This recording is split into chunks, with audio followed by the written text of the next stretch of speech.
Hello students of class 12. Today we have to discuss application of Biot-Savart law, and first application is magnetic field due to straight current carrying conductor of finite size. For this we have to draw first a conductor. It is a current carrying conductor CD. Current I is flowing in the conductor. From the conductor at R distance,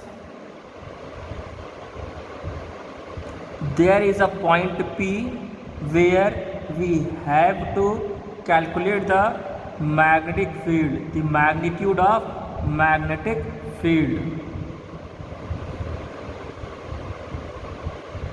Okay.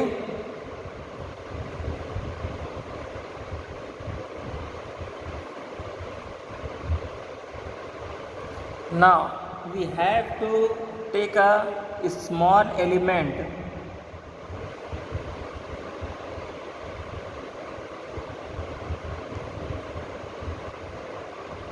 We have to take the small element dl on this current carrying conductor, that is EF, and the length of this conductor is dl.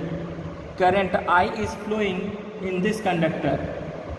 Okay, so current in this section is also a I. Now the distance of this conductor from point P is x.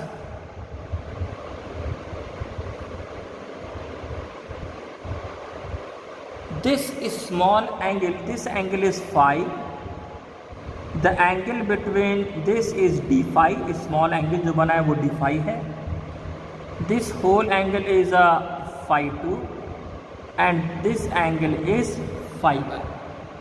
Okay, what I will do, we have to take a current carrying conductor, and from the conductor at R distance there is a point P where we have to calculate the magnitude of magnetic field. For calculating the magnetic field, we have considered a small element on this current carrying conductor, and the distance between this small element and point P is x.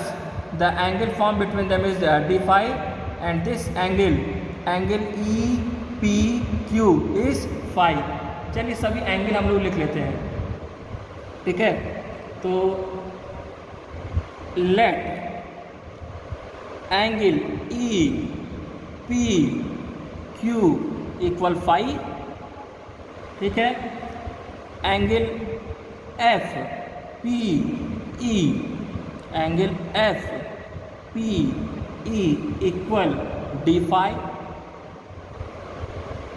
And angle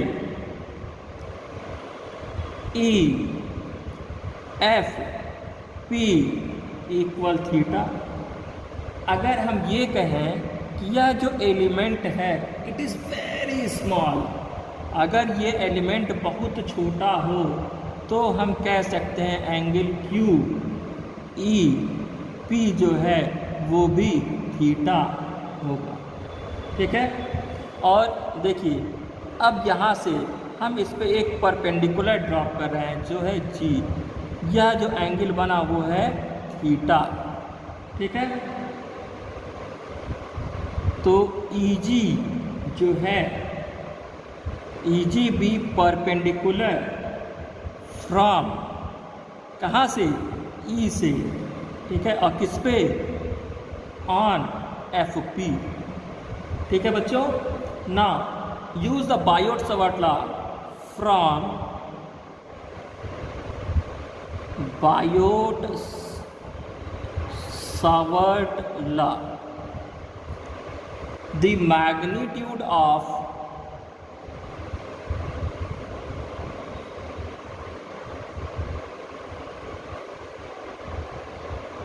the magnetic field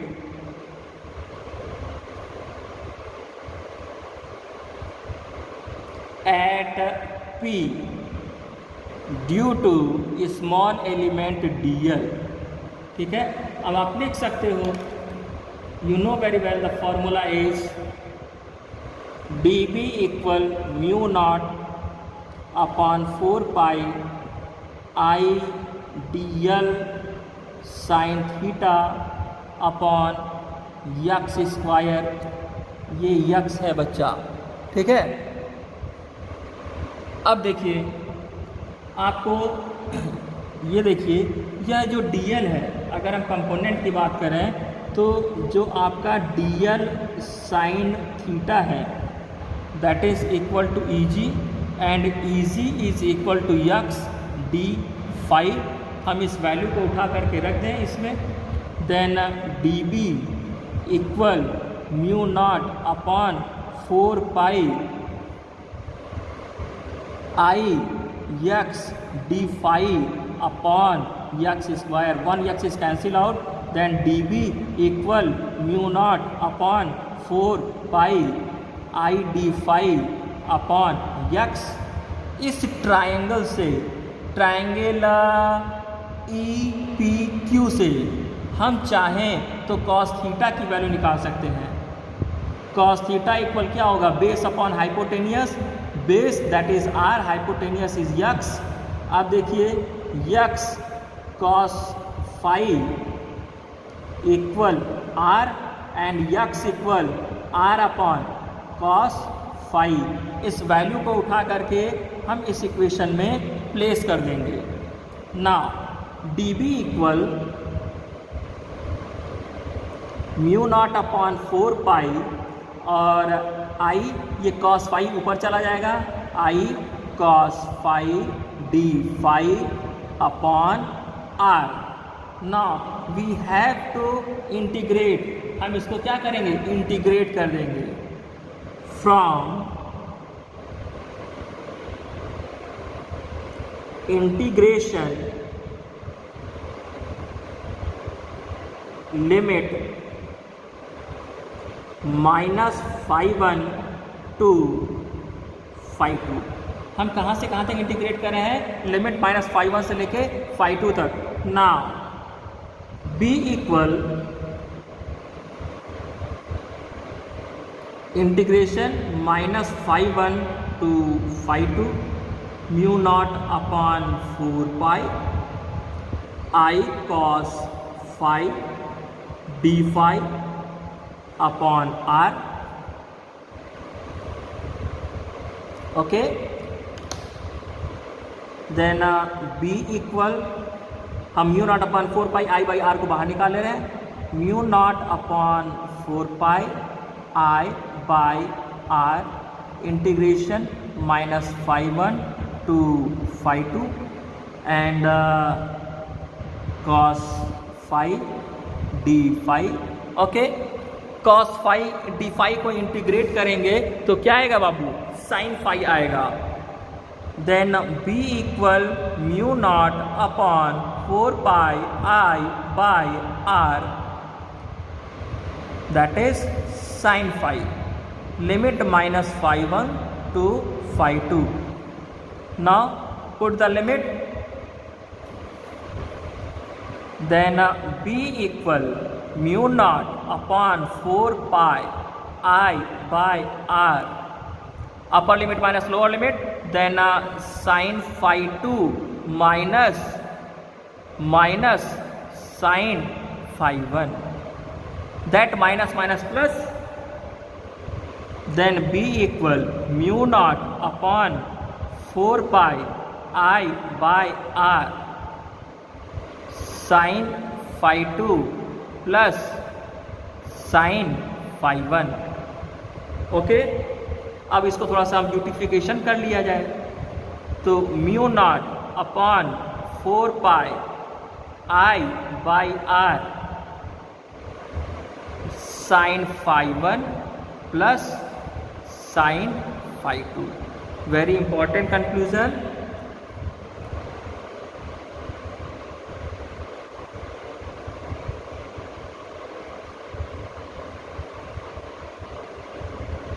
ठीक है, case 1 देखिए, अगर हम ये कहें φ1 and φ2 both is 90 degree, φ1 equal φ2 equal 90 degree.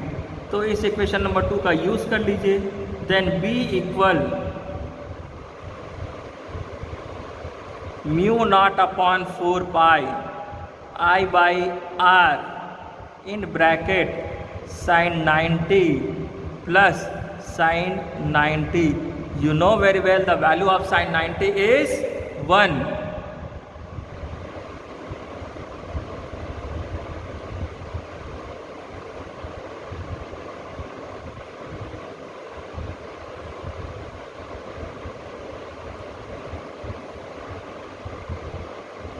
Now you can write as like that, b equal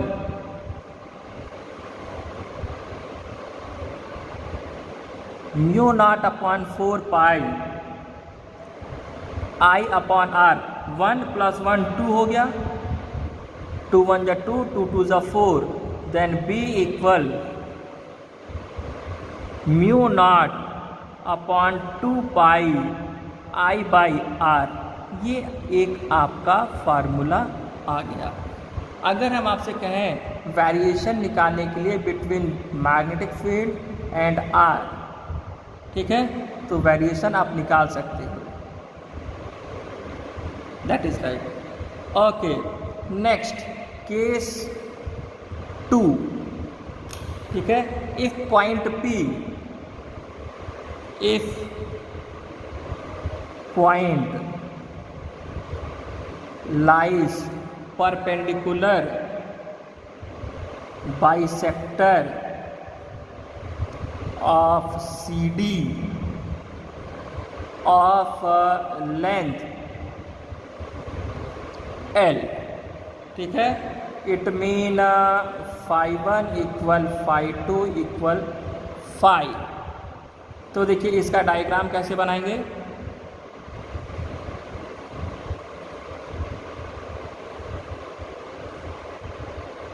Point P, this angle is also phi, this angle is also phi. Q, the whole length of this conductor is L, then half length is L by 2, half length is L by 2। आधा जो length होगा वो L by 2 होगा। Okay, now sin phi equal L upon 2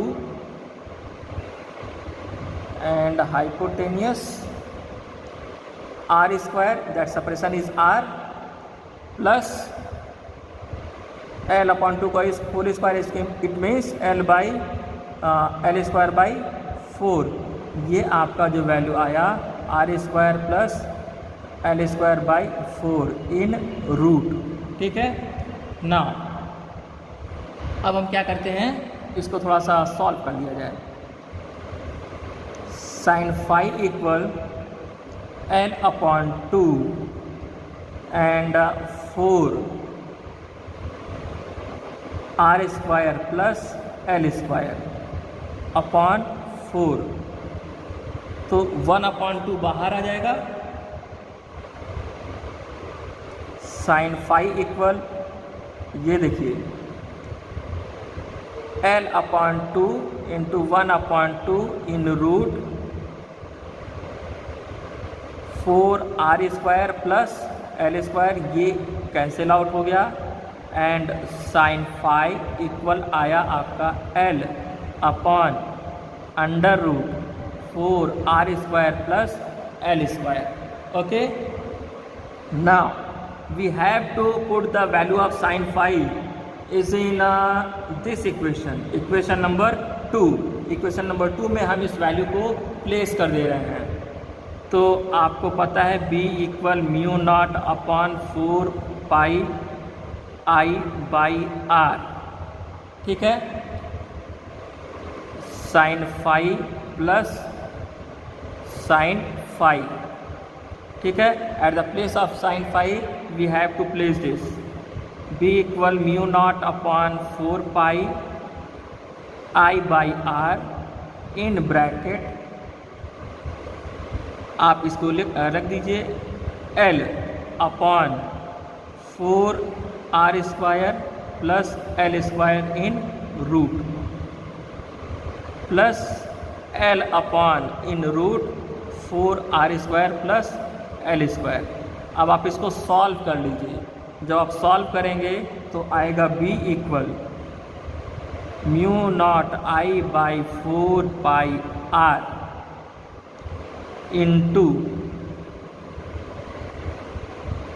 अच्छा 4πr, ये देखिए जब इसको ऐड करेंगे कॉमन लेके तो 1 + 1 2 हो जाएगा और ये 2 कैंसिल करके यहाँ पे आ जाएगा 2, ठीक है, इन रूट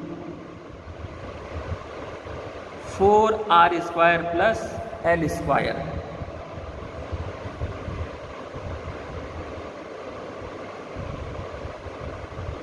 ठीक है, इसको आप बॉक्स में बंद कर देंगे। मैं इसको हाईलाइट कर दे रहा हूँ कि अच्छे से विजिबल हो।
ओके, इसका एक और मेथड है जिसको हम लोग नेक्स्ट लेक्चर में डिस्कस करेंगे।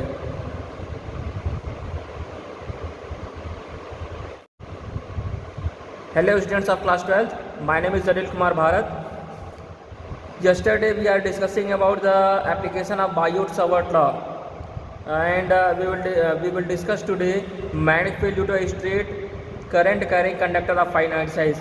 कल इसका एक मेथड हम लोगों ने देख लिया था, आज हम लोग सेकेंड मेथड इसका देखेंगे। कल का डायग्राम समझ में आ गया था? देखिए ये डायग्राम इसका है, it is a straight current carrying conductor of finite size. The direction of current is that.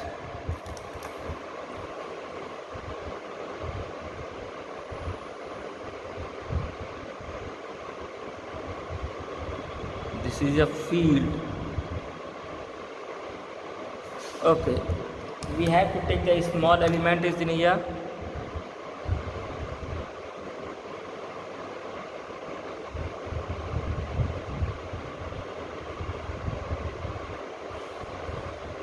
Okay, the small element is dl vector. The current is in this is I, current इसमें I आ रहा। This is a magnetic field. Now take a point P is in here. Okay,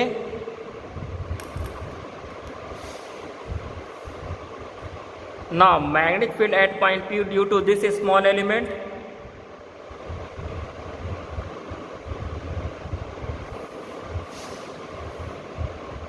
this angle is 90 plus 5 and drop a perpendicular. This angle is phi, this point is N, it is A, okay, and this angle is 90 degree, and this inner angle, ये जो angle है it is 90 -5, okay. Direction of magnetic field due to this small element. Now, according to Biot-Savart law,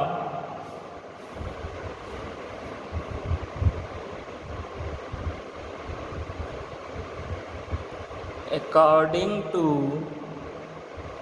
Biot-Savart law, magnetic field due to infinitesimal element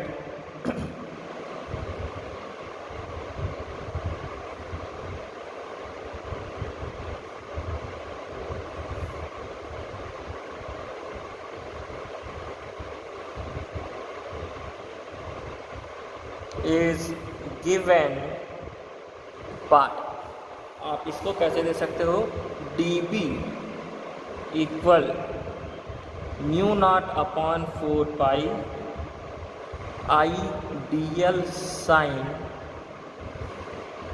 90 + 5 upon separation is R. Now you know very well, mu not upon 4 pi I D L, that is a sin 90 + 5 is a cos 5 upon r square. It is a equation number 1. Okay, if you see the triangle APN, अगर आप ये triangle देखो, from triangle APN, triangle APN का use करके अगर आप use करें, हम इस कंडक्टर का लेंथ मुझे क्या पता है, L पता है. The length of the conductor is L. हम कंडक्टर की लेंथ को L ले रहे हैं ना. तब अगर मुझे tan की वैल्यू निकालनी हो तो इजीली हम लोग tan की वैल्यू निकाल सकते हैं. इस सेपरेशन को A ले लिया जाए तो tan phi equal perpendicular upon base. Now L equal A tan phi, ठीक है. एंड अगर हम इसको डिफ्रेंशिएट करते हैं डी एल इक्वल, तो हो जाएगा A sec स्क्वायर 5 डी 5. अब इस वैल्यू को हम जो है उठा करके यहाँ पे इक्वेशन नंबर 1 में रख दें. फ्रॉम इक्वेशन नंबर 1, ठीक है. तो इक्वेशन नंबर 1 देखिए क्या है बच्चा, that is d B equal mu not upon 4 pi I. At the place of d L you will place a sec square 5 D 5 cos 5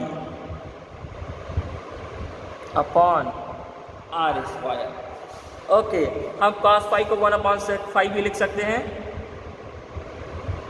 then D B equal mu not upon 4 pi I A sec square 5 D 5 into 1 upon cos 5 upon cos 5 को हम sec 5 लिख सकते हैं अगर 1 upon करें तो, ठीक है.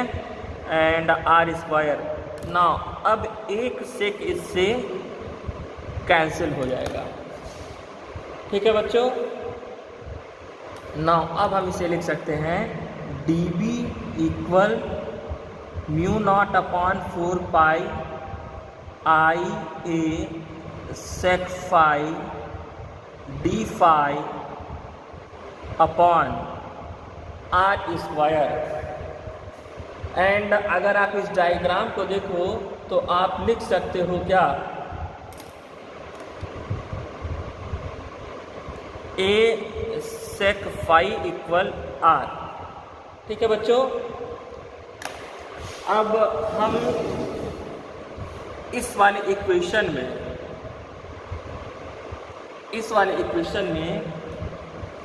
ए से मल्टीप्लाई कर दीजिए और ए से डिवाइड कर दीजिए। RHS में ए से मल्टीप्लाई कर दीजिए और ए से डिवाइड कर दीजिए। जब आप ए से मल्टीप्लाई और डिवाइड करेंगे तब देखिए क्या होगा, dB equal mu not upon 4 pi IA। And आपको पता है ए सेक फाई इक्वल आर, तो हम इस टर्म को हटा करके हम क्या कर दे रहे हैं, ये टर्म मैं हटा दे रहा हूँ। ठीक, और ए सेक फाई को मैं रिप्लेस कर रहा हूँ आर से। ठीक है, आर डी फाई।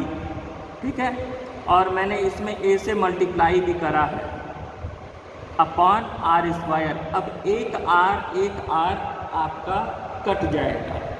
ठीक है, अब देखिए dB equal mu not upon 4 pi IA D phi upon are.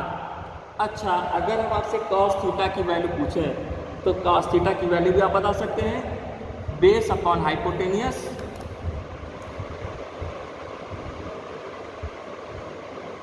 Cos phi equal हो जाएगा A अपॉन आर।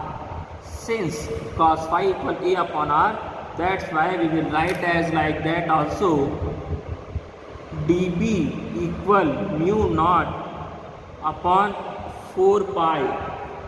ठीक है बच्चों, I cos phi d phi।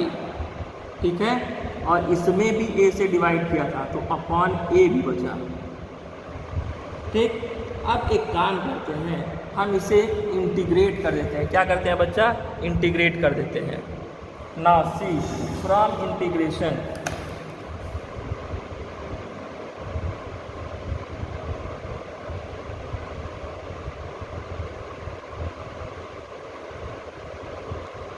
Limit -θ1 to θ2। ठीक है बच्चों, अब हम इसे इंटीग्रेट कर देते हैं। देन dB जो है आपका वो b हो जाएगा। एंड हम पहले बाहर निकाल ले रहे हैं mu not upon 4 pi I/A integration -θ1 -θ2 या φ1 φ2 जो भी आपको एंगल लेना हो आप ले सकते हो।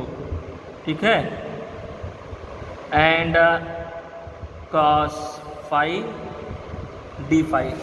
कई बुक्स में आपको मिलेगा जहाँ पे लिमिट जो है वो फाई लिया जाता है।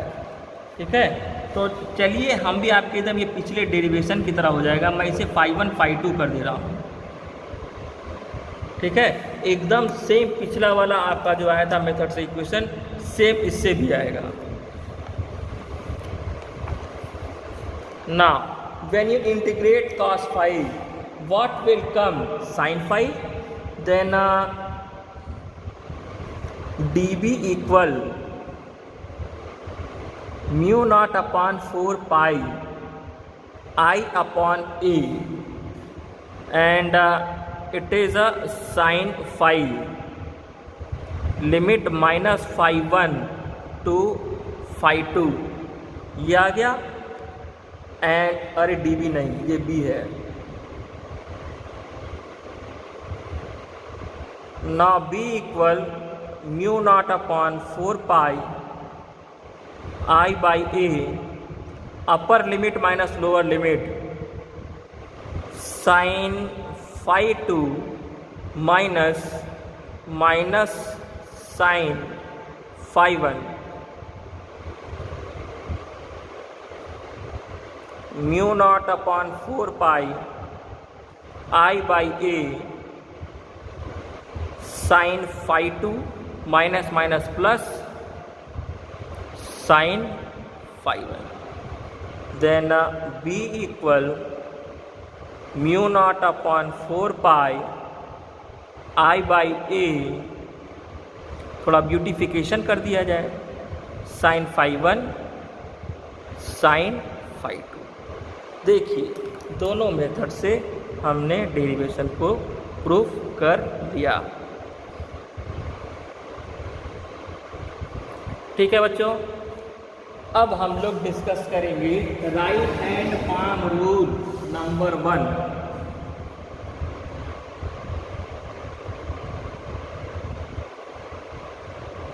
राइट हैंड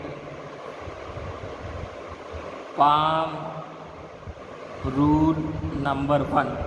देखो इसके लिए अगर हम राइट हैंड को इस प्रकार से अरेंज करें, देखो, then this thumb will show the direction of electric current. ठीक है, यह क्या दिखाएगा? It show the direction of electric current. And ये जो फिंगर्स है, अगर इस फिंगर से मान लीजिए ये वाला कोई पॉइंट P है, लेट्स सी ये कोई पॉइंट P है, यहाँ पे आपको मैग्नेटिक फील्ड का डायरेक्शन निकालना है। इस पॉइंट पे अगर आपको मैग्नेटिक फील्ड का डायरेक्शन निकालना है, then you have to draw a perpendicular from this palm। Okay, so in a language you have to write, then you have to write, if we stretch our right hand palm such that thumb point in the direction of electric current and fingers towards the point P, at which magnetic field is to be determined, then the perpendicular drawn from the palm will give the direction of magnetic field। अगर आप ऐसे perpendicular drop करोगे, then it will give the direction of magnetic field। Is that clear? Now second,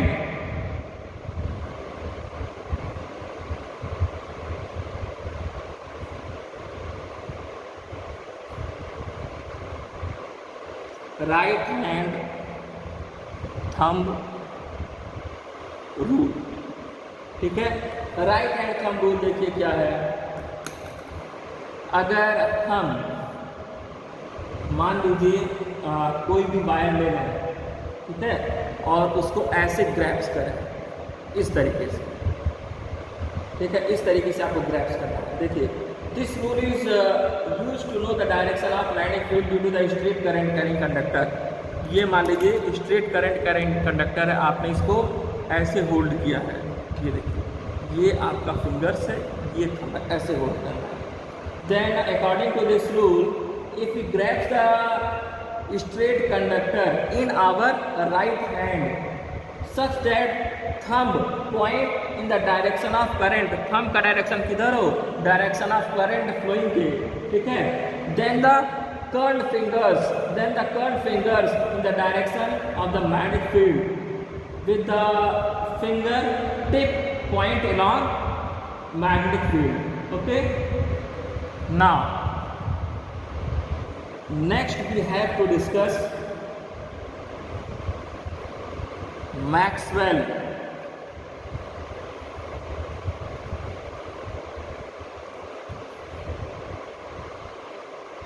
right hand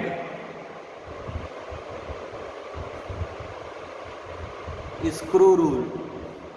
ठीक है, अब देखिए, if you hold a screw driver, पेचकस जानते हैं, अगर हम पेचकस को लेकर के राइट हैंड में होल्ड करें तो if we hold the screw driver in the right hand and rotate it such that screw move in the direction of current in the conductor, then the direction of rotation of the thumb will be the direction of magnetic lines of force or magnetic field lines। ठीक है बच्चों, now we have to discuss the second application of Biot-Savart law। ध्यान पूर्वक देख के समझना है, बहुत ही प्यारा और अच्छा जो है एप्लीकेशन है। Magnetic field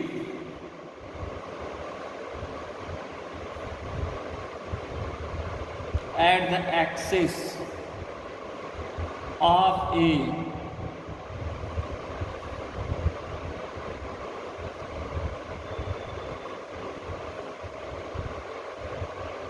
current carrying circular coil. बहुत ध्यान से देखिए, हम एक क्या कर रहे हैं, सर्कुलर कॉइल बना ले रहे हैं। आप लोग अच्छा diagram banana. My drawing is very very poor.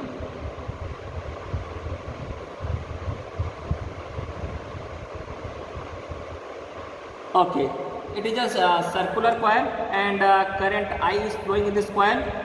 Okay, and it is the center of the coil. From the center of the coil at distance x, there is a point P. There is a point P where we have to calculate the magnitude of magnetic field. For calculating the magnetic field at point P, we have to take a small segment. हम इस पे एक छोटा सा segment ले रहे हैं, that is DL, जो क्या है, DL है।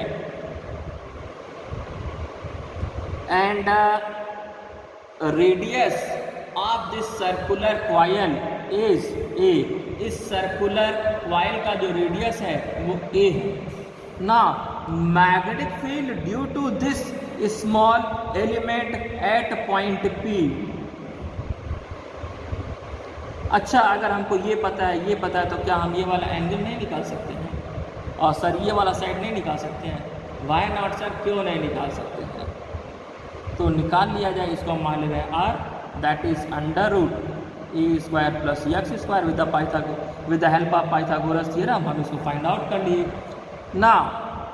Magnetic field due to this small element at point P हमें फाइंड आउट करना है ना।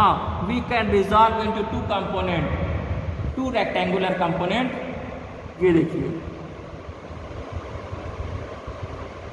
Horizontal component dB cos theta, dB cos phi,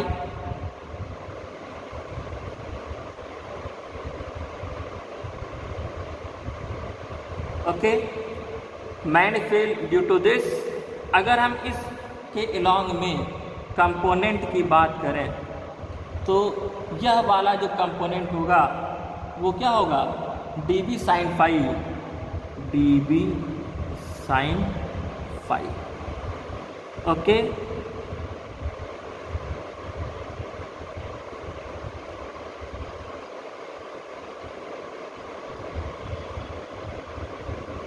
अगर हम यहाँ पे भी छोटा सा एलिमेंट ले लें तो उसकी वजह से जो मैग्नेटिक फील्ड का ये होगा, मैग्नीट्यूड ये इधर आएगा और ये dB इधर आया, ओके। अगर स्टेटमेंट लिखना हो तो कैसे लिखेंगे? Let us consider a circular coil of radius A carrying current I from the center of the coil at distance x there is a point P where we have to find the magnitude of magnetic field। ठीक है, let us draw a small element। हम एक small element बनाएगा, ठीक है। at the top of the coil the distance between small element and point P is R। इसके बीच का जो डिस्टेंस है वो R है। With the help of Pythagoras theorem हम इसकी वैल्यू निकाल लिए। Now we have to use Biot Savart law.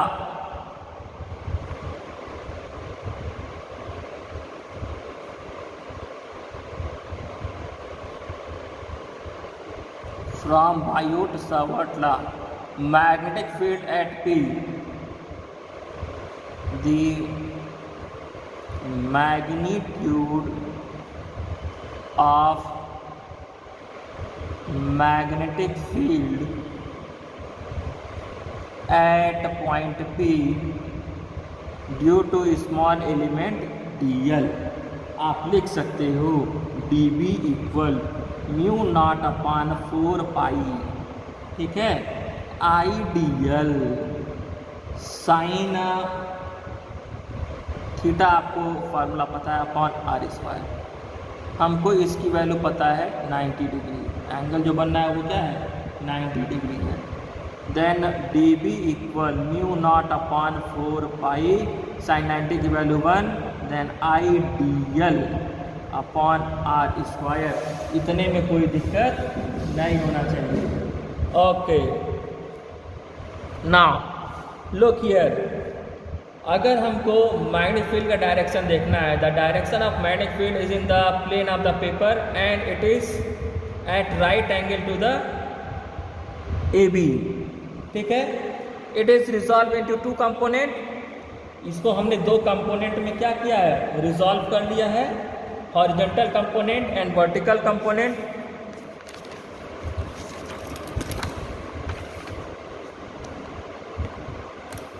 देखिए पहला वाला जो कंपोनेंट है बच्चा वो क्या है, डी बी साइन फाई, ये किधर है, along the axis.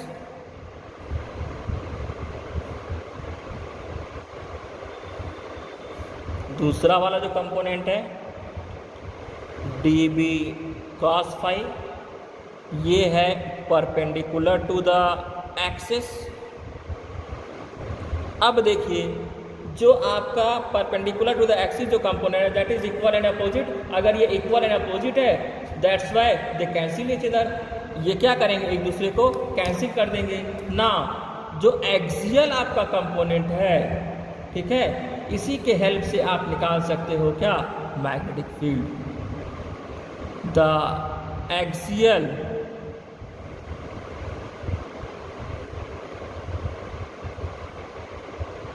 components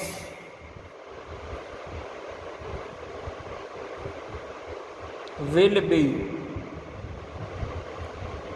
in same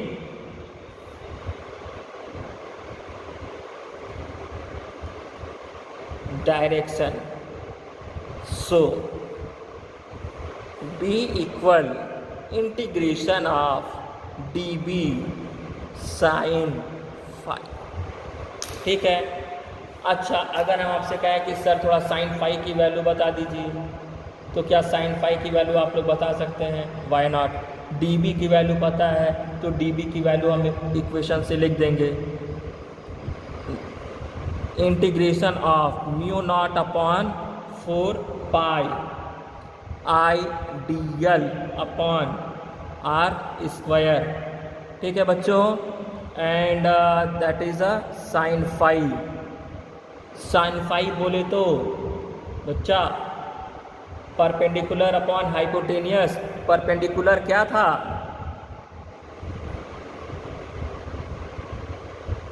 perpendicular is a, hypotenuse क्या है बच्चा, आर, और आर के प्लेस पे आप क्या लिख सकते हो,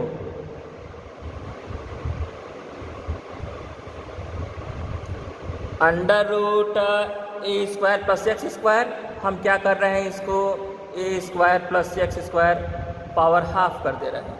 कोई दिक्कत तो नहीं होना चाहिए, रूट में लिखिए या पावर हाफ लिखिए, बात देखिए। Okay, now B equal integration of mu not upon 4 pi I D L upon R square बोले तो A square plus x square, ठीक है, into A square plus x square की पावर हाफ, ठीक है। तो सभी पावर को मिला दिया जाए sir.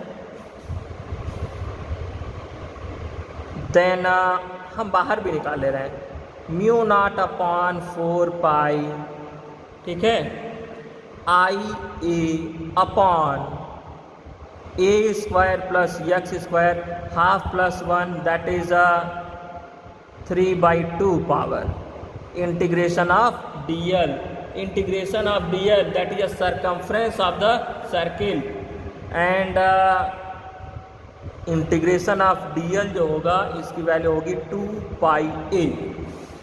Now B equal mu not upon 4 pi I a upon a square plus x square की power 3/2 into 2 A.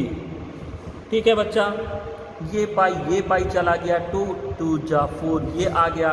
Now you will write as like that mu not I A square upon 2 into A square plus x square की power 3/2। बहुत ही ये dynamic formula आ गया। लिख के डब्बे में बंद कर दीजिए।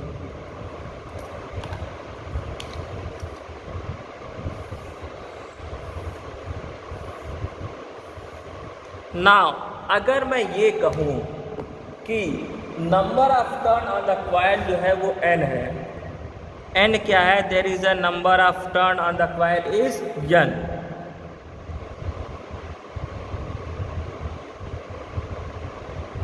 ठीक है, तो n से इसमें मल्टीप्लाई कर दोगे आप। Now you will get b equal mu naught N I A square upon 2 a square plus x square की पावर 3/2। ओके, अगर हम आपसे कहें find the magnetic field at the centre, कि magnetic field at the centre निकालिए,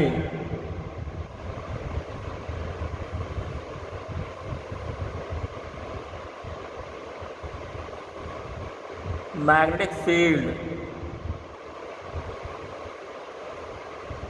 eight the centre. अरे भाई, अगर हम सेंटर की बात करेंगे तो जो यक्स वाला डिस्टेंस था वो तो 0 हो गया, और जब 0 हो गया तो इस फार्मूले में जहाँ दिख रहा है यक्स वहाँ कर दीजिए 0। तब क्या मिलेगा? Mu naught N I A square upon 2 a square into 3/2, ये cancel, and mu naught N I A square upon a cube cancel. Now अब आपका क्या बचा? B equal mu naught N I upon a, ये आपका बचा, और यहाँ 2 है तो ये 2a भी बचा। इसको भी बॉक्स में इनक्लोज कर दिया जाए।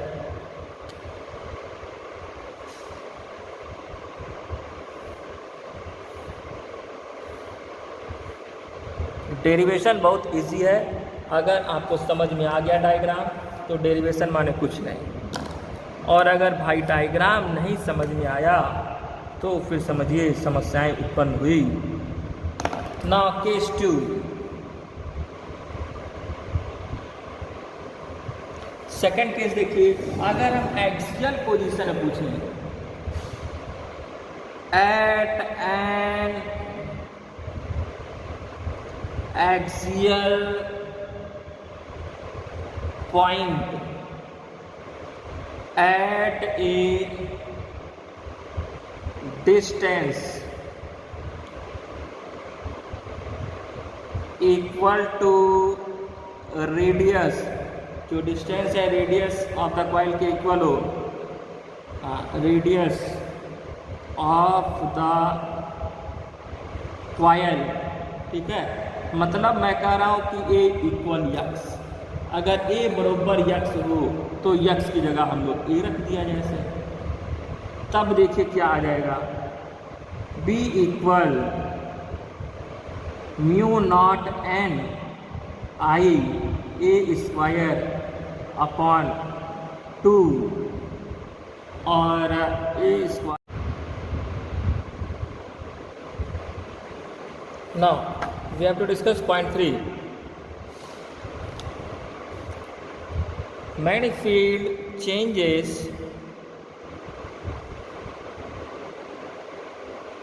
with x non-linearly। ठीक है, graph between magnetic field and x, ठीक है, that is symmetrical about the magnetic field axis. See the graph.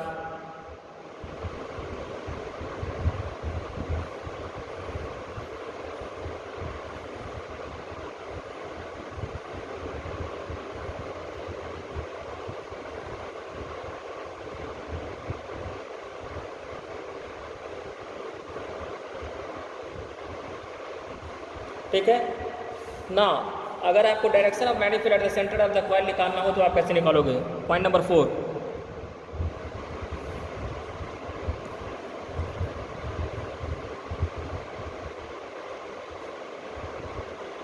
Direction of magnetic field at the centre of the coil. ठीक है, देखिए, current carrying loop behave as like a magnetic dipole whose one surface behave as a north pole and other surfaces behave as a south pole. ठीक है, and surface of the loop at which current is in clockwise behave as south pole and at the surface field will be inward in the direction. तो first वाले condition में देखिए क्या कह रहा है, surface of the loop at which current is in the clockwise अगर direction में है, ये अगर क्लॉकवाइज डायरेक्शन में है, ठीक है, तो देखिए मैग्नेटिक फील्ड का डायरेक्शन कैसा होगा, डाउनवर्ड और इनवर्ड। अगर एंटी क्लॉकवाइज है, अगर यहीं पे हम कहें कि बच्चा ये एंटी क्लॉकवाइज है, ठीक है, देन तब भी आप बता सकते हो, मैं आपको पहले बता चुका हूँ, surface of the loop at which current is in anti clockwise direction behave as a north pole, therefore at the surface field will be in the outward direction. इसमें कैसा डायरेक्शन होगा, इनवर्ड होगा, इसमें कैसा होगा, आउटवर्ड होगा। Is that clear? Now application number 3, magnetic field at the centre of A current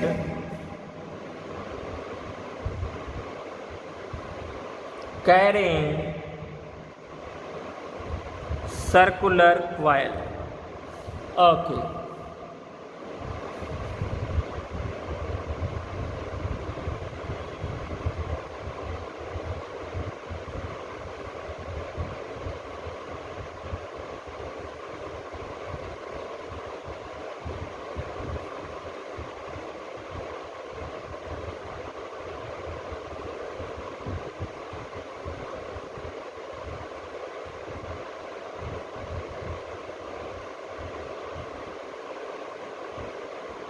That is section D of center O.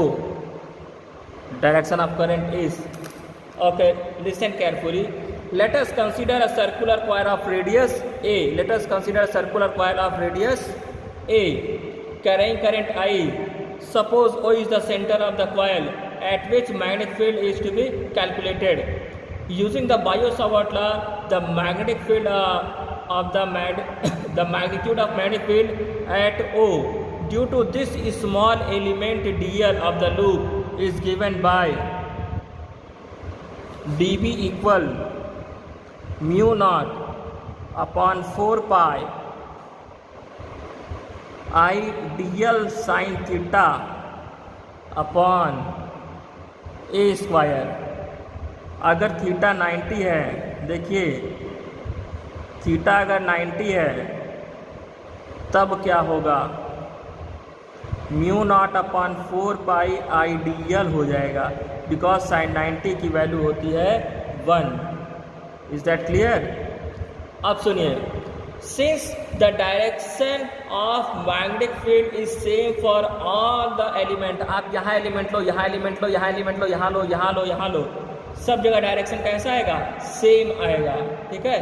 Since the direction of field is same for all the elements of the circular loop, so magnitude of magnetic field at the center due to the entire circular loop, अगर हमको entire circular loop अगर लिखना हो तो लिख सकते हैं B equal integration of dB, okay. And at the place of dB you have to write mu not upon 4 pi IDL अपॉन A स्क्वायर। जो बाहर निकलने लायक है उसे आप बाहर निकाल लो, mu not upon 4 pi I by A square integration of dl, and dl you know very well that is the circumference of the circle, so its value become 2 pi A. B equal mu naught upon 4 pi I upon A square into 2 pi A। ये देखिए पाई से pi cut गया, 2 1 जा 2, 2 2 जा 4, ये cut गया 8 A, और बच गया आपका B equal mu naught I upon 2A, ये आपका बच गया, ठीक है। अगर नंबर ऑफ टर्न हम कह दें n है तो इसी को आप ऐसे भी लिख सकते हैं, B equal mu naught n I upon 2A, ठीक है। अगर हम कहें magnetic field at the centre of current करें सेमी सर्कुलर लूप को, for semi circular loop, semi circular loop के लिए ये हो जाएगा B equal mu naught I upon 2A into half, it mean B equal mu naught I upon 4A, ठीक है। Now we will discuss the remaining topic in the next lecture. Thank you dear students.